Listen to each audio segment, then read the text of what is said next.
જય શ્રી કૃષ્ણ મિત્રો ભગવાન શ્રી કૃષ્ણ કહે છે કે જો આ વૃક્ષ તમારા ઘરની આગળ કે આસપાસ હોય તો તેને ઉખાડી ફેંકી દેજો. આ વૃક્ષ ધનનો નાશ કરનાર હોય છે. મિત્રો, આ સરસ મજાનો વિડીયો છે, એક કથા છે.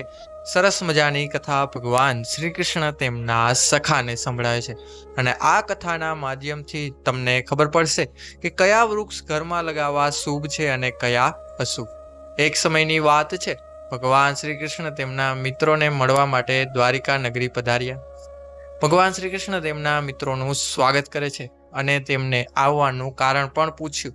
તો ભગવાન શ્રી કૃષ્ણના સખા કહે છે કે હે કેશવ, તમે તો સર્વજ્ઞાની છો, તમે બધું જાણો છો.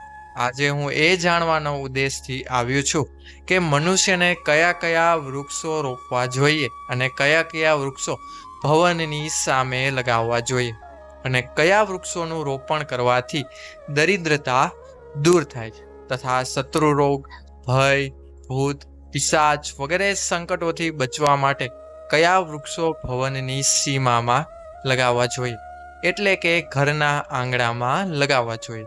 તો ભગવાન શ્રી કૃષ્ણ હસીને કહે છે કે હે સખા, તમે આજે સમસ્ત માનવ જાતિના કલ્યાણ માટે અત્યંત મહત્વપૂર્ણ પ્રશ્ન કર્યો છે. આ સંસારમાં વૃક્ષોનું બહુ મોટું યોગદાન છે. વૃક્ષ સદા માટે પૂજનીય છે, પરંતુ આજે તે તમે ઉચિત પ્રશ્ન કર્યો છે. જે પ્રશ્ન તમારા ભવનની સીમામાં વૃક્ષ લગાડવા એ બહુ શુભ ફળ પ્રદાન કરનાર છે.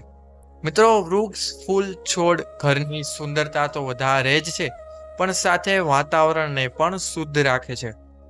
વૃક્ષોથી સકારાત્મક ઉર્જાનો સંચાર થાય છે, જે મનુષ્યના જીવન માટે અત્યંત આવશ્યક હોય છે. વૃક્ષ નકારાત્મકતાને ઓછી કરીને વાતાવરણને સાફ રાખે છે અને સકારાત્મક વાતાવરણ બનાવે છે. ઘર સામે શુભ વૃક્ષ, ફૂલ, છોડ લગાવવાથી સુખ સમૃદ્ધિ આવે છે. સાથે આ વૃક્ષ કેટલાય પ્રકારના વાસ્તુ દોષને પણ દૂર કરે છે. ઘરના આંગણામાં ઉભેલા વૃક્ષ દેવતા સમાન ઘરની રક્ષા કરે છે. હે મિત્ર, ભવન પાસે કેવા છોડ લગાવવા જોઈએ, કેવા ઝાડ લગાવવા જોઈએ અને કેવા વૃક્ષો ન લગાવવા જોઈએ, હું તમને આ વિશે નોલેજ એટલે કે જ્ઞાન આપું તે પહેલા તમને હું એક પ્રાચીન કથા સંભળાવું છું, જેનાથી તમને સમજાઈ જશે કે તથા ફૂલ, છોડ, ઝાડ લગાવવાનું ઘરના આંગણામાં કેટલું બધું શુભ છે અને કયા છોડ ભવનની સામે આંગણામાં લગાવવાથી દુઃખ અને દરિદ્રતા આવે છે. જે પણ આ કથાને સાંભળશે તેના સેંકડો પાપ નાશ થઈ જશે અને દરિદ્રતા નાશ પામશે. ભગવાન શ્રી કૃષ્ણના મિત્રો બોલ્યા કે હે કેશવ, હે દેવકી નંદન, આ કથાને હું જરૂર ધ્યાનથી પૂરી સાંભળીશ અને આ કથાનો પ્રચાર પણ હું માનવ કલ્યાણ માટે જરૂર કરીશ. કૃપા કરી મને આ કથા સંભળાવો. ભગવાન શ્રી કૃષ્ણ બોલે છે કે હે સખા, એક સમયની વાત છે.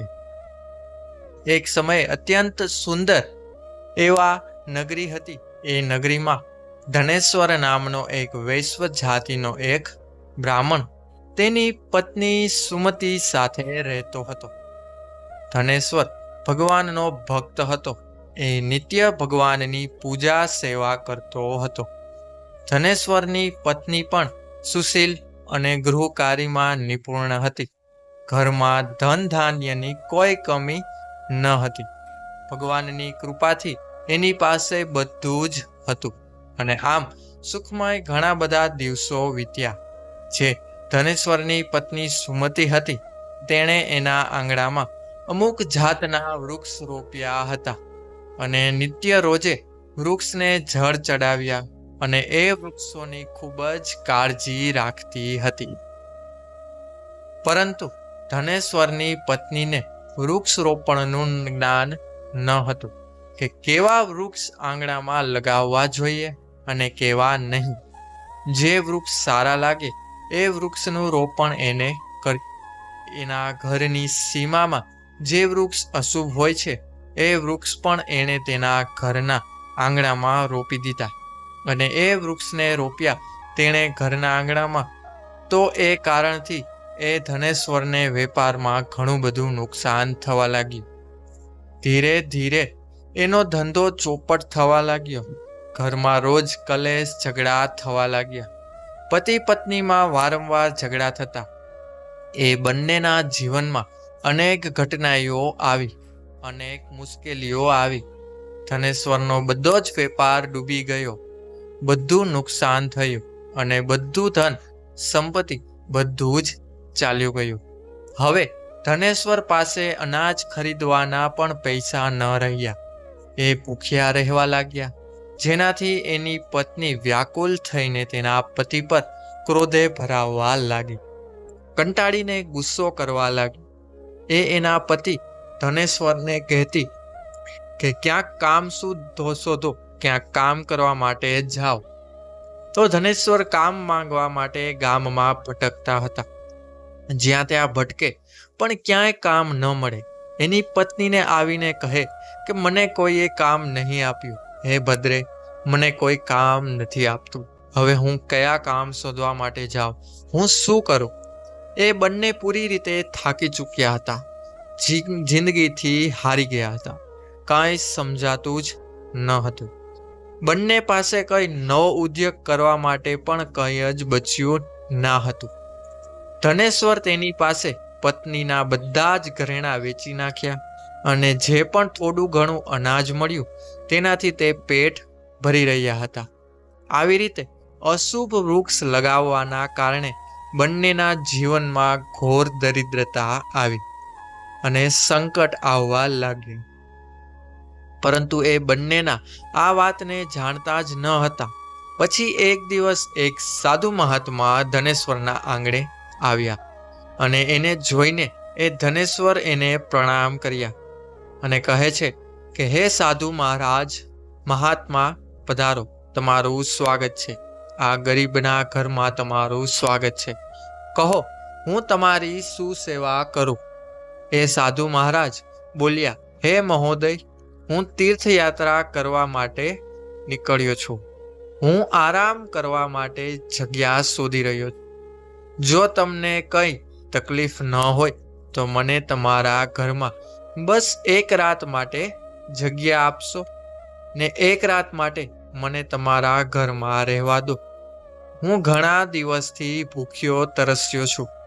થોડું ભોજન મને મળી જાય તો તમારી અસીમ કૃપા રહેશે. તમારી કૃપા ઘણી મારા ઉપર રહેશે. તે સાધુ મહારાજના આવા વચન સાંભળીને તે ધનેશ્વર કહે છે કે હે સાધુ મહાત્મા, તમે જરૂર કોઈ પુણ્ય આત્મા લાગો છો. તમારા ચહેરા પર તમારું મુખ અનેરું તેજવાન ચમકી રહ્યું છે. તમારી સેવા કરવાનું મને સૌભાગ્ય મળ્યું છે. તમારી સેવા કરીને મને બહુ જ આનંદ થશે. કૃપા કરીને તમે ઘરની અંદર ચાલો. પછી એ સાધુ મહારાજે ધનેશ્વરના ઘરની અંદર પોતાના ચરણ મૂક્યા અને ત્યાં આરામ કરે છે.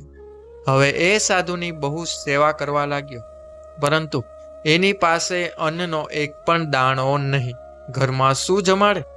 સાધુને જોઈને ધનેશ્વર તેની પત્નીને કહે છે કે હે પ્રિય, આજે જે આપણા ઘરે સાધુ મહાત્મા આવ્યા છે એ બહુ પુણ્યશાળી દેખાય છે અને બહુ દિવસથી ભૂખ્યા પણ છે. આપણે એના માટે જમવાની વ્યવસ્થા કરવી જોઈએ. હું ગામમાં જાઉં છું, કોઈ પાસેથી થોડાક પૈસા માગીને લાવું. જો કોઈ મને આપે તો પૈસા માગીને આવું. અને ધનેશ્વર ત્યારબાદ ગામમાં એક શેઠના ઘરે જાય છે અને એ શેઠ પાસે થોડાક પૈસા માગે છે અને તેમને વિનંતી કરે છે કે પૈસા આપવા માટે. પરંતુ એ શેઠ ધનેશ્વરને પૈસા આપવાની તદ્દન ના કહી દે છે અને કહે છે કે તારી પાસે તો ફૂટી કોડી પણ નથી, કંઈ કામ ધંધો પણ નથી, તો તું મારા પૈસા કેવી રીતે મને પાછા આપીશ? ત્યારબાદ ધનેશ્વર બોલ્યા કે હે શેઠ, કૃપા કરીને તમે મને થોડાક પૈસા આપો. હું જલ્દી તમને પાછા આપી દઈશ. જો હું તમને પૈસા ન ચૂકવી શકું તો તમે મારું ઘર લઈ લેજો, પણ મને થોડાક પૈસા આપો, મને ખૂબ જ જરૂરી છે. ધનેશ્વરની વાત સાંભળીને એ શેઠને થોડીક દયા આવી અને શેઠે તેને પૈસા આપ્યા અને કહ્યું કે હે ધનેશ્વર, જો મેં તને પૈસા તો આપ્યા છે, પણ જો મને પૈસા પાછા ના આપ્યા તે તો જાતે જ તું તારું ઘર મને સોંપી દેજે. ધનેશ્વર બોલ્યો કે હે શેઠ, હું વચન આપું છું કે હું શેઠ, જો હું ધનનું પાછું ભરપાઈ ન કરી શક્યો તો તમારા મેં ઉધાર લીધેલા પૈસા જો હું પાછા ન આપી શક્યો તો હું તમને સામેથી મારું ઘર સોંપી દઈશ. પછી ધનેશ્વરે શેઠ પાસેથી પૈસા લઈને બજારમાંથી દૂધ, દહીં, લોટ, ચોખા, ચા, ખાંડ, બધી જ અનાજ બનાવવા માટે, ભોજન બનાવવા માટે જે પણ સામગ્રીની જરૂર હતી એ બધી જ ધનેશ્વરે ખરીદી અને ઘરે આવી પછી એના પત્નીને કહે છે કે હે પ્રિય, આ લે, આ જમવાનું બનાવો, હું સામાન લઈને આવ્યો છું, આની રસોઈ બનાવો, સાધુ મહારાજને સરસ ભોજન ખવડાવો. અને ધનેશ્વરની પત્નીએ ભોજન બનાવ્યું અને એ સાધુ મહાત્માએ ને ભોજન પીરસ્યું અને તેમને પ્રેમથી જમાડ્યા. ત્યારબાદ ધનેશ્વરની ભક્તિ અને નિષ્ઠા જોઈને એ સાધુ મહારાજ બહુ જ ખુશ થવા લાગ્યા અને બહુ જ પ્રસન્ન થયા. પેટ ભરીને જમ્યા પછી સાધુ જતા જતા એ ધનેશ્વરને કહે છે કે હે ધનેશ્વર, હું તારી ભક્તિ અને આદર સન્માનથી ઘણો ખુશ થયો. તારી જે પણ મનોકામના હોય એ મને કહે, હું જરૂર પૂરી કરીશ. ત્યારે એ ધનેશ્વર બોલ્યા કે હે મહાત્મા, તમારો આશીર્વાદ જ મારા માટે બધું છે, પણ હું તમારી પાસેથી એક વસ્તુ જાણવા માંગુ છું કે કયા પાપના કારણે મારે ઘોર દરિદ્રતા ભોગવવી પડી રહી છે. આમ તો અમે તો ભગવાન વિષ્ણુની ભક્તિ કરીએ છીએ, તો પછી અમારા જીવનમાં દરિદ્રતા કેમ આવી? આનું શું કારણ છે અને આ દરિદ્રતાને દૂર કરવા માટે મારે શું ઉપાય કરવા જોઈએ?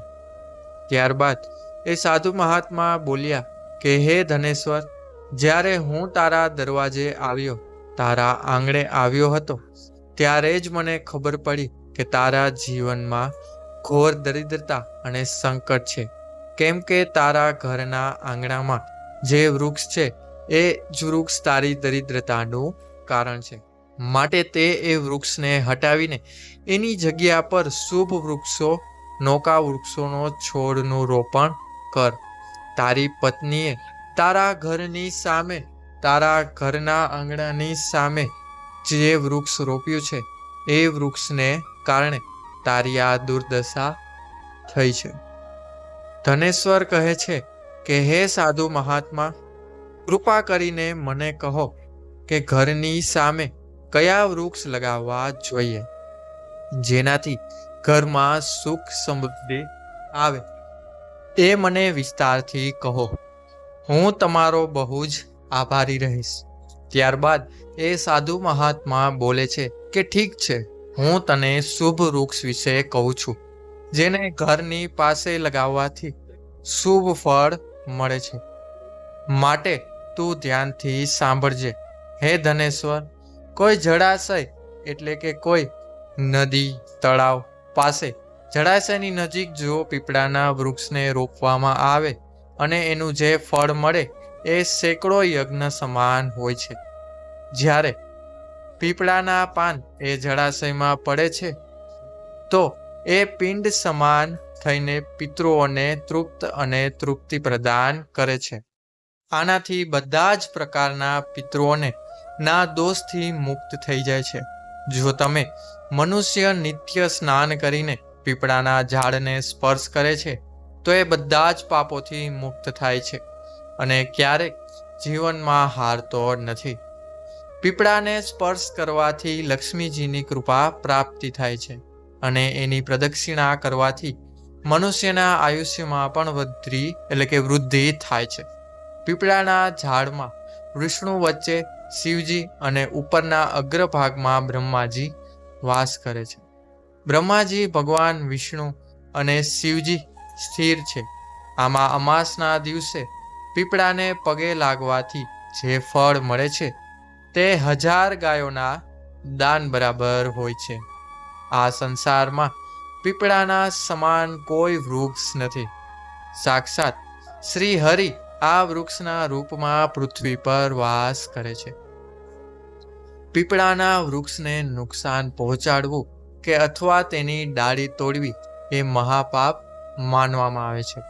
આવું મનુષ્ય એક કલ્પ સુધી નરકમાં રહે છે. જે પીપળાના વૃક્ષને કાપે છે અથવા તેને તોડે છે અને જે પીપળાને જડમૂળથી કાપે છે તેને ક્યાંય નરકમાં ઉદ્ધાર નથી થતો. હે ધનેશ્વર, હવે હું તને બીજા વૃક્ષ વિશે વાત કહું છું. એ છે આમળાનું વૃક્ષ. આમળાનું ફળ સમસ્ત લોકોમાં પ્રસિદ્ધિ અને પરમ પવિત્ર છે. આમળાના ઝાડને રોપવાથી સ્ત્રી અને પુરુષ જન્મ મૃત્યુના બંધનમાંથી મુક્ત થઈ જાય છે. આ પવિત્ર ફળ ભગવાન વિષ્ણુને અત્યંત પ્રસન્ન કરનારું છે અને શુભ ફળ માનવામાં આવ્યું છે. આમળાને ખાવાથી બધા જ પાપમાંથી મુક્તિ મળે છે. આમળા ખાવાથી આયુષ્ય પણ વધે છે. આમળાનું પાણી પીવાથી પણ ઘણા બધા રોગોનો નાશ થાય છે. અને આમળાના પાણીને મિલાવીને પાણીમાં જે પાણીમાં તમે સ્નાન કરો છો તે સ્નાન કરવાથી દરિદ્રતા દૂર થાય છે અને બધા જ પ્રકારના ઐશ્વર્ય પ્રાપ્ત થાય છે. જે ઘરમાં આમળા સદાય હાજર રહે છે એ ઘરમાં ક્યારેય દૈત્ય રાક્ષસ નથી આવતા.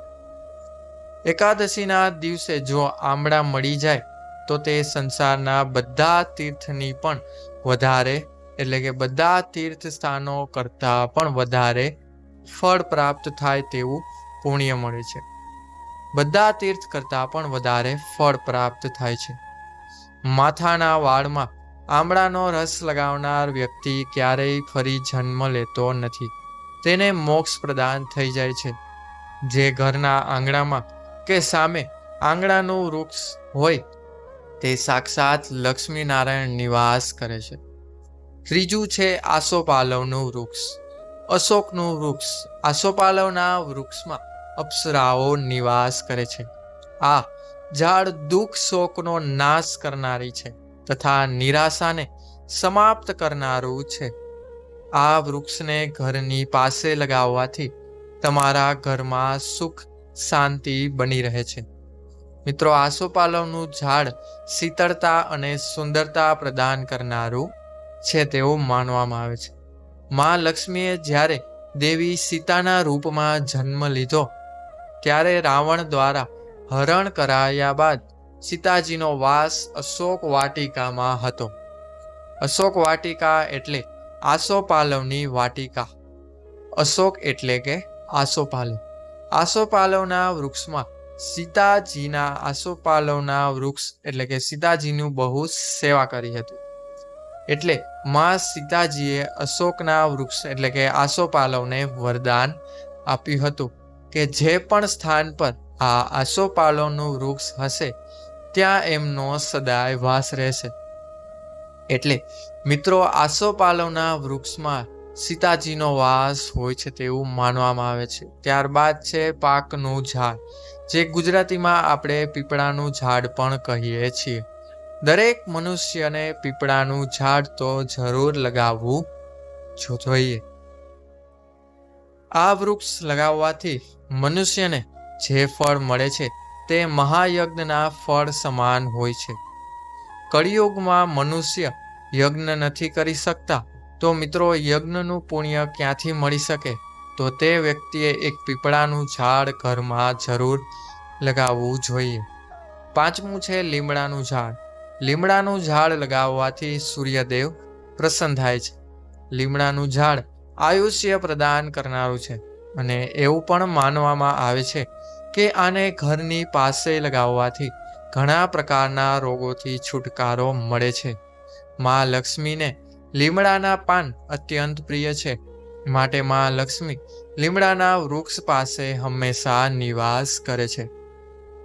ઘરની સામે લીમડાનું વૃક્ષ લગાવવાથી ધન સંપત્તિની પ્રાપ્તિ ચોક્કસ થાય છે.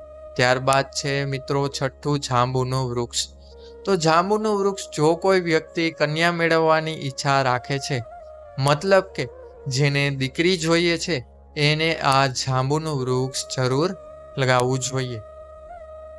જે ઘરની સામે જાંબુનું ઝાડ હોય છે એના ઘરમાં દીકરીનો જન્મ થાય જ છે, જે કુળનું ગૌરવ વધારે છે. સાતમું છે બીલીપત્રનું ઝાડ. બીલીપત્રના ઝાડમાં શિવજીનો વાસ છે અને ગુલાબના છોડમાં મા પાર્વતીનો. માટે જો બીલીપત્રની પાસે ગુલાબનો છોડ રોપવામાં આવે તો શિવ પાર્વતીના આશીર્વાદ મળે છે. એ ઘરમાં ક્યારેય દુઃખ દરિદ્રતા નથી આવતી. એ ઘરમાં ક્યારેય અકાળ મૃત્યુ નથી થતું અને કોઈ સ્ત્રી વિધવા નથી થતી. આઠમું છે નાળિયેરનું ઝાડ. નાળિયેર કોઈ પણ ધાર્મિક અનુષ્ઠાનનું જરૂરી અંગ છે. આ અત્યંત શુભ માનવામાં આવે છે. ઘરના આંગણામાં નાળિયેરનું ઝાડ હોવાથી એ ઘરમાં હંમેશા શુભતા આવે છે અને એ ઘરના સભ્યોનું સમાજમાં બહુ માન સન્માન થાય છે. સુંદર પત્નીની ઈચ્છા રાખનાર વ્યક્તિને દાડમનું ઝાડ લગાવવું જોઈએ. કે સુડાનું ઝાડ બ્રહ્મ તેજ પ્રદાન કરે છે. આનું રોપણ જરૂર કરવું જોઈએ. અકોલનું ઝાડ વંશવૃદ્ધિ અને સંતાનની પ્રાપ્તિની કામના કરનારને અંકોલનું વૃક્ષ જરૂર લગાવવું જ જોઈએ. જો મનુષ્ય કોઈ બીમારીથી પીડાય છે તો તેને ખેરનું ઝાડ અવશ્યપણે લગાડવું જોઈએ. મિત્રો, ખેરનું ઝાડ લગાવવાથી મોટામાં મોટા રોગ નાશ પામે છે. આ વૃક્ષ આરોગ્ય પ્રદાન કરનારું હોય છે. કુંડ એટલે કે મોગરાનું ઝાડમાં ગંધર્વ નિવાસ કરે છે. માટે આ વૃક્ષનું છોડનું રોપણ તમારા ઘર પાસે કરવાથી કાર્યમાં સિદ્ધિ અને શુભ ફળની પ્રાપ્તિ થાય છે. ખાસ કરીને કલાના ક્ષેત્રમાં કામ કરનાર લોકોને આ મોગરાનો છોડ જરૂર લગાવવો જોઈએ. ચંદન અને કઠલના ઝાડ પુણ્ય અને લક્ષ્મી પ્રદાન કરનારું છે. આ વૃક્ષનું રોપણ કરવાથી દુઃખ દરિદ્રતા સમાપ્ત થઈ જાય છે. ઘરની ઉત્તર દિશામાં પામ અને કનક ચંપાનું છોડ લગાવવા ધનમાં વૃદ્ધિ થાય છે. કેળાનું ઝાડ પણ બહુ શુભ હોય છે અને આ ઘરમાં સુખ સમૃદ્ધિ અને ખુશહાલી લાવે છે. મિત્રો, કેળાના ઝાડમાં ભગવાન વિષ્ણુનો વાસ હોય છે. માટે કેળાના ઝાડથી ધનની હાનિ નથી થતી. પારિજાતિની ઉત્પત્તિ સમુદ્ર મંથનમાંથી જ થઈ હતી. સમુદ્રના સમયે થઈ હતી. એટલે કે સમુદ્ર મંથનના સમય પારિજાતિનો છોડનું ઝાડ નીકળ્યું હતું, જેમાં લક્ષ્મી પણ સમુદ્ર મંથનમાંથી જ પ્રગટ થયા હતા. માટે પારિજાતના છોડનું બહુ જ મહત્વ છે. જો આ છોડ ઘરમાં લગ્ન આવે તો માં લક્ષ્મીની વિશેષ કૃપા થાય છે. હવે કેવા ઝાડ ના રોપવા જોઈએ, કેવા વૃક્ષ ના લગાવવા જોઈએ? તો મનુષ્યને ક્યારેય તાડનું ઝાડ ના લગાડવું જોઈએ. એટલે કે તાડીનું ઝાડ સંતાનનો નાશ કરનારું છે. જે પણ જગ્યાએ જ્યાં પણ તાડનું ઝાડ હોય તે ઘરમાં ક્યારેય સંતાનની પ્રગતિ થતી નથી, ઉન્નતિ પણ થતી નથી. મનુષ્યના ઘરની પાસે બહેડાનું ઝાડ ક્યારેય ન લગાવવું જોઈએ. આ વૃક્ષ પર પ્રેતોનો વાસ હોય છે. જે મનુષ્ય બહેડાનું ઝાડ લગાવે છે તે મનુષ્ય પ્રેત બની જાય છે. આની નીચે બેસીને ક્યારેય પૂજા પાઠ પણ ના કરવા જોઈએ. જો કાંઈ મનુષ્યને શત્રુનો ભય છે, એને ડર લાગે છે શત્રુનો, તો તેને કેવડાનું વૃક્ષ ચોક્કસપણે લગાવવું જોઈએ, કે શત્રુઓનો નાશ કરનારું હોય છે. કેવડાનું વૃક્ષ ઘરમાં ક્યારેય એવા ન લગાવવા જોઈએ જેને કાપવાથી કે તોડવાથી તેમાંથી દૂધ નીકળતું હોય. ઘરની સામે ક્યારેય મિત્રો તમારે બાવળાનું ઝાડ એટલે કે બાવળનું ઝાડ ન લગાવવું જોઈએ. આપણે બાવળિયું જેને કહીએ છીએ તે બાવળિયાનું ઘરમાં આંગણે ન લગાવવું જોઈએ. આનાથી વિપત્તિ આવી શકે છે. ઘરની સામે બોરડીનું ઝાડ પણ ન લગાવવું જોઈએ. આને લગાવવાથી તમારા ઘરમાં નકારાત્મકતા વધે છે, ધનનો નાશ થાય છે અને સંકટ આવે છે. મિત્રો, કોઈ પણ વ્યક્તિએ તેના ઘરની સામે પપૈયાનું ઝાડ ન લગાવવું જોઈએ. આ વૃક્ષને લગાવવાથી ધનનો નાશ થાય છે અને દરિદ્રતા પણ આવે છે. જો પીપળાનો વૃક્ષ ઘરની પૂર્વ દિશામાં હોય છે તો ઘરમાં નિર્ધનતા આવી શકે છે. વડનું ઝાડ ઘરની પશ્ચિમ દિશામાં હોય તો ઘરમાં શોકનો કાળ ચિરકાળ સુધી રહે છે. દક્ષિણ દિશામાં તુલસીનો છોડ હોય તો સંતાનને પીડા સહન કરવી પડે છે.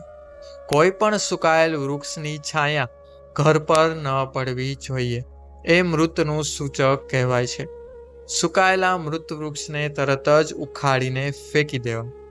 એ સાધુ મહાત્મા ધનેશ્વર કહે છે કે આ પ્રકારે મેં તને બધા જ શુભ અને અશુભ વૃક્ષ વિશે તને જાણકારી આપી છે. માટે તું આ શુભ વૃક્ષનું રોપણ કર અને અશુભ વૃક્ષ તારા આંગણામાંથી કાઢી નાખ. વૃક્ષ રોપ જેથી ભગવાનની કૃપા તને મળે. ધનેશ્વર બોલ્યા કે હે મહાત્મા, તમે મને આજે ઉત્તમ જ્ઞાન આપ્યું છે. તમારા મારા ખૂબ જ ધન્યવાદ. ત્યારબાદ મહાત્મા સાધુ ધનેશ્વરને આશ્ચર્ય આપીને એ સ્થાનથી અંતર ધ્યાન થઈ જાય છે. એ જોઈને એટલે કે ગયા સાધુને અદ્રશ્ય થતા જોઈને ધનેશ્વર અને તેની પત્ની બહુ આશ્ચર્યચકિત પામ્યા અને પછી એમણે થોડીક વાર પછી ખબર પડી કે આ તો સાક્ષાત ભગવાન વિષ્ણુ તેમના ઘરે આવ્યા હતા. ત્યારબાદ ધનેશ્વર સાધુ મહાત્માએ કહ્યું એ અનુસાર તેના ઘરમાં આંગણામાં અનેક શુભ વૃક્ષનું રોપણ કર્યું અને તેનાથી તેને ટૂંક સમયમાં જ બહુ જ ધન લાભ થયો. તેનો ધંધો ચાલુ થઈ ગયો. એમાં તેને ઘણી પ્રગતિ પણ થઈ અને તેની દરિદ્રતા દૂર થઈ ગઈ.